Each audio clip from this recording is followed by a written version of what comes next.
നിങ്ങൾക്ക് E way bill generate ചെയ്യണം as a supplier or as a recipient. But നിങ്ങൾ GST registration ഇല്ലാത്ത ഒരാളാണ്. ഇ വേ ബിൽ പോർട്ടലിൽ രജിസ്റ്റർ ചെയ്യാനായിട്ട് നോക്കുന്ന സമയത്ത് GST നമ്പറാണ് ആദ്യം ചോദിക്കുന്നത്. സോ നമ്പർ ഇല്ലാതെ നിങ്ങൾക്ക് രജിസ്റ്റർ ചെയ്യാൻ പറ്റില്ല. പക്ഷേ ലേറ്റസ്റ്റ് ആയിട്ട് GST നോട്ടിഫിക്കേഷൻ ഉണ്ട്. 15th ഫെബ്രുവരിയാണ് നോട്ടിഫിക്കേഷൻ വന്നിരിക്കുന്നത്. ഈ നോട്ടിഫിക്കേഷനിൽ പുതിയൊരു ഫോം ഇൻട്രൊഡ്യൂസ് ചെയ്തിട്ടുണ്ട്. ENR 03 enrolment of unregistered dealers or persons in e way bill portal for generating e way bill. നിങ്ങൾക്ക് GST രജിസ്ട്രേഷൻ ഇല്ലെങ്കിലും ഇ വേ ബിൽ പോർട്ടലിൽ രജിസ്റ്റർ ചെയ്തുകൊണ്ട് ഇ വേ ബിൽ ജനറേറ്റ് ചെയ്യാവുന്നതാണ്. ഈ നോട്ടിഫിക്കേഷൻ മുഴുവൻ ഞാൻ വായിച്ച് ബോറടിപ്പിക്കുന്നില്ല, സിമ്പിളായിട്ട് കാര്യം പറയാം. ഇവിടെ നമുക്ക് അറിയേണ്ട കാര്യം ഇ വേ ബിൽ പോർട്ടലിൽ എങ്ങനെയാണ് ഇത് രജിസ്റ്റർ ചെയ്യുന്നത്, അതിനുശേഷം എങ്ങനെയാണ് ഇ വേ ബിൽ ജനറേറ്റ് ചെയ്യണമെന്നാണ്. ആ പ്രോസസ്സാണ് ഇമ്പോർട്ടൻ്റ് ആയിട്ടുള്ളത്.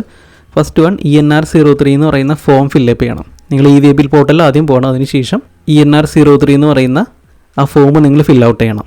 ഇവിടെ ഓഫ് കോഴ്സ് നിങ്ങളുടെ പാൻ ഉപയോഗിച്ചിട്ട് തന്നെയാണ് ഈ രജിസ്ട്രേഷൻ എടുക്കേണ്ടത്. സ്റ്റേറ്റും പാൻ ഡീറ്റെയിൽസും കൊടുക്കുക, അഡ്രസ്സ് കൊടുക്കുക, ദെൻ ലോഗിൻ ക്രിയേറ്റ് ചെയ്യുക.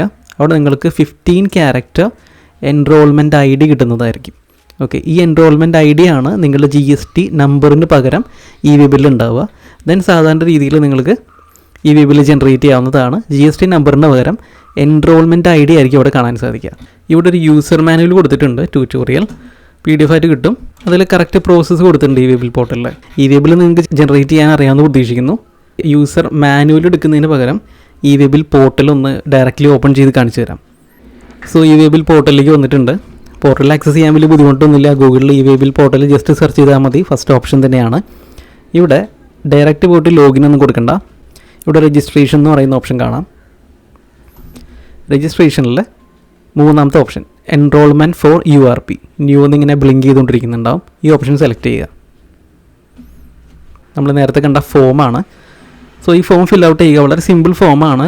പാൻ നമ്പർ എൻ്റർ ചെയ്യുക, അഡ്രസ്സ് എൻ്റർ ചെയ്യുക, OTP വെരിഫിക്കേഷൻ ഉണ്ട്. സിമ്പിളാണ്. സ്റ്റേറ്റ് സെലക്ട് ചെയ്യുക. ലീഗൽ നെയിം, നിങ്ങളുടെ പാനിലെ നെയിം കറക്റ്റായിട്ട് എൻ്റർ ചെയ്യുക. ട്രേഡ് നെയിം, അതായത് നിങ്ങളുടെ ബിസിനസ്സിൻ്റെ ട്രേഡ് നെയിം എൻ്റർ ചെയ്യുക. പാൻ കൊടുക്കുക, വാലിഡേറ്റ് ചെയ്യുക. Then type of enrolment, unregistered supplier of goods, unregistered recipient of goods. ഇത് രണ്ടും ആവാട്ടോ. നിങ്ങൾക്കിപ്പോൾ സപ്ലൈ മാത്രമേ ഉള്ളൂ അല്ലെങ്കിൽ റിസിപ്റ്റ് മാത്രമാണ് നിങ്ങൾ ഈ വെബിൽ യൂസ് ചെയ്യാൻ പോകുന്നതെന്നുണ്ടെങ്കിൽ ഇതിലേതെങ്കിലും ഒന്ന് കൊടുത്താൽ മതി. അതല്ലെങ്കിൽ ബോത്ത് 1 and 2 കൊടുക്കാവുന്നതാണ്. ദെൻ ഇവിടെ അഡ്രസ്സ് എൻ്റർ ചെയ്യുക. പ്രത്യേകം ശ്രദ്ധിക്കുക, നിങ്ങളുടെ ബിസിനസ് അഡ്രസ്സാണ്, പ്രിൻസിപ്പൽ പ്ലേസ് ഓഫ് ബിസിനസ് ആണ് എൻ്റർ ചെയ്യേണ്ടത്. Then contact information, email address and mobile number will be used for authentication. Email അഡ്രസ്സും മൊബൈൽ നമ്പർ എൻ്റർ ചെയ്യുക. സെൻഡ് OTP കൊടുക്കുക. OTP ഇവിടെ എൻ്റർ ചെയ്തിട്ട് വെരിഫൈ OTP കൊടുക്കുക. ദെൻ യൂസർ നെയിമും പാസ്വേഡും ജനറേറ്റ് ചെയ്യുക. യൂസർ നെയിം അവൈലബിൾ ആണോ എന്ന് ആദ്യം ഇവിടെ ചെക്ക് ചെയ്യണം. യൂസർ നെയിം എൻ്റർ ചെയ്തതിന് ശേഷം അവൈലബിൾ ആണോ എന്ന് ചെക്ക് ചെയ്യുക. അവൈലബിൾ ആണെങ്കിൽ പാസ്വേഡ് കൺഫേം ചെയ്ത് വെരിഫിക്കേഷൻ ഇവിടെ കംപ്ലീറ്റ് ചെയ്യുക. ക്യാപ്ച എൻ്റർ ചെയ്ത് വെരിഫൈ ചെയ്യുക. ഫോം വളരെ സിമ്പിളാണ്. ഈ ഫോമിൻ്റെ പ്രോസസ്സ് കംപ്ലീറ്റ് ചെയ്ത് കഴിഞ്ഞാൽ നിങ്ങൾക്ക് ഇവിടെ എൻറോൾമെൻറ്റ് ID യും യൂസർ നെയിം പാസ്വേഡും എല്ലാം കൺഫേം ആവും. ദെൻ നിങ്ങൾക്ക് ആ ലോഗിൻ ഉപയോഗിച്ച് ലോഗിൻ ചെയ്ത് ഈ വെബിൽ ജനറേറ്റ് ചെയ്യാവുന്നതാണ്. നമ്മളിങ്ങനെ രജിസ്ട്രേഷൻ എടുക്കുന്ന സമയത്ത് ഇതിൻ്റെ ഒരു ലൈവ് വീഡിയോ കൂടി പോസ്റ്റ് ചെയ്യുന്നതായിരിക്കും. GST ഇൻകം ടാക്സ് റിലേറ്റഡ് ആയിട്ടുള്ള കോഴ്സുകളുടെ അപ്ഡേറ്റ്സിന് വേണ്ടിയിട്ട് വാട്സപ്പ് ചാനലൊന്ന് ഫോളോ ചെയ്യുക. ലിങ്ക് ഡിസ്ക്രിപ്ഷനിൽ കൊടുത്തിട്ടുണ്ട്. അതുപോലെ തന്നെ GST and income tax regular അപ്ഡേറ്റ്സിന് വേണ്ടിയിട്ട് ചാനലിലെ ജോയിൻ ബട്ടൺ യൂസ് ചെയ്ത് മിസ്റ്റർ ഫോക്സ് പ്രൈം മെമ്പർഷിപ്പിലേക്ക് വേണമെങ്കിൽ ജോയിൻ ചെയ്യാവുന്നതാണ്. ഇത് പെയ്ഡ് മെമ്പർഷിപ്പാണ്. റെഗുലർ ആയിട്ടുള്ള അപ്ഡേറ്റ്സും മെമ്പേഴ്സ് ഓൺലി വീഡിയോസും അവിടെ പോസ്റ്റ് ചെയ്യുന്നതായിരിക്കും. മെമ്പർഷിപ്പിൽ ഇപ്പോൾ അവൈലബിൾ ആയിട്ടുള്ള വീഡിയോസാണ് ഡിസ്പ്ലേ ചെയ്യുന്നത്. ഇൻവോയ്സ് മാനേജ്മെൻറ്റ് സിസ്റ്റത്തിൻ്റെ കംപ്ലീറ്റ് എക്സ്പ്ലനേഷനുള്ള വീഡിയോസ് മുതലാണ് സ്റ്റാർട്ട് ചെയ്യുന്നത്.